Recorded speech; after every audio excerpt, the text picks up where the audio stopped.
Hey everyone, we're going to talk about portable pumps today. Quite a few different ways for you to inflate your tire while you're on the road. And there are some nuances here and there, and we're going to go through each one.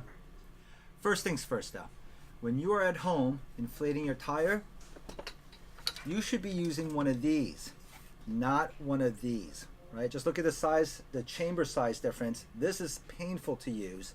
This is very easy. Make it easy on yourself. So here's the scenario. You're on the road and you get a flat. You replace the tube, and now somehow you need to inflate this thing. There are different options out there for you.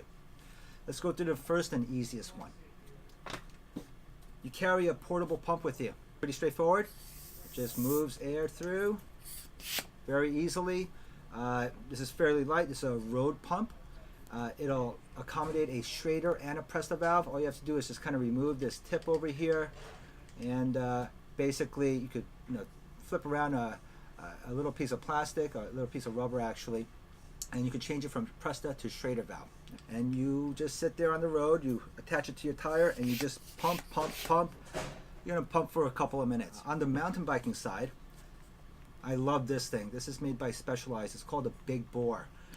As you can see, the chamber is much larger than this one over here.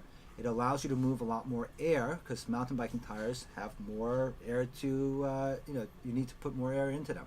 All right, so this one over here has a Presta valve side and then a Schrader valve side over here, which is kind of nice.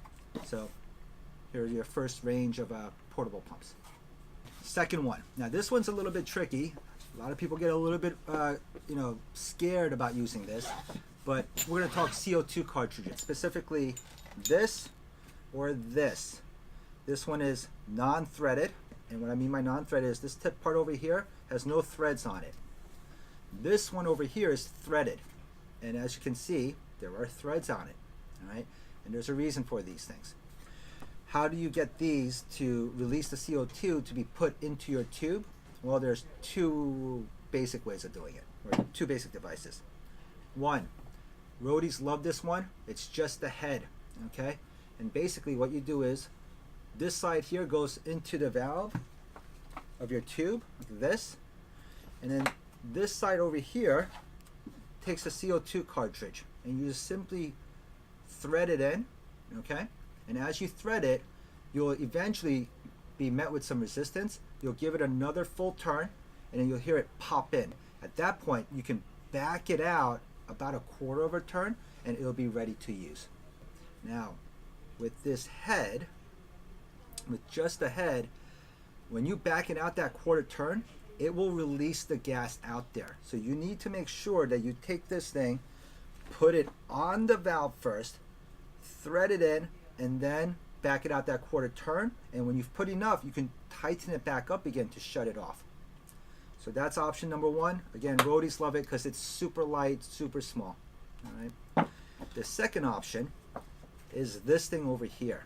Now this has a screw-on bottom, and this thing here houses a CO2 cartridge. These will come in threaded and non-threaded formats. The cool thing about this, first of all, is when you're storing it away, it just tucks in there. You screw it, and you're fine. And then obviously this is the side, that needs to be threaded or punctured in to activate it. So when you're going to use it, you take it out, you drop this thing in here, you take the top, and then you start screwing it. Now when you screw it, you'll eventually hear a pop. At that point, you're ready to go. And the great thing is, you see this trigger mechanism here? This is, you could take the valve, put this on here, and then use this to release the air, all right, instead of that quarter turn. Really kind of nifty. There's another tremendous benefit for this thing here. When these CO2 cartridges get dispensed, they get very, very cold. And for some people, it can be shocking to them. And what they'll do is they'll let go of it, and then the thing literally just goes flying off into the middle of the road, spinning around like a top. And then guess what? You better have a backup cartridge. Otherwise, you've got no option but to drag your bike home or call a taxi. So this thing over here, especially if you're not comfortable with it being super cold, a really smart way of using these CO2 cartridges. Finally, the manufacturers are getting a little creative out there, so they're trying to get you the best of both worlds here. We've got a road version, we've got a mountain bike version.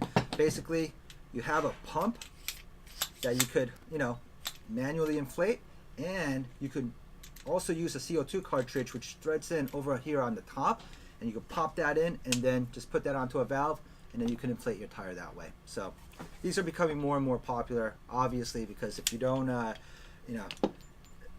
with these CO2 cartridges, you can actually run out of them. Always carry at least 2, by the way. But in case you get that third flat, guess what? If you have one of these pumps, it'll take you a while, but you'll have a means to inflate your tube. That's pretty much it for portable pumps. Thanks for watching. Until next time.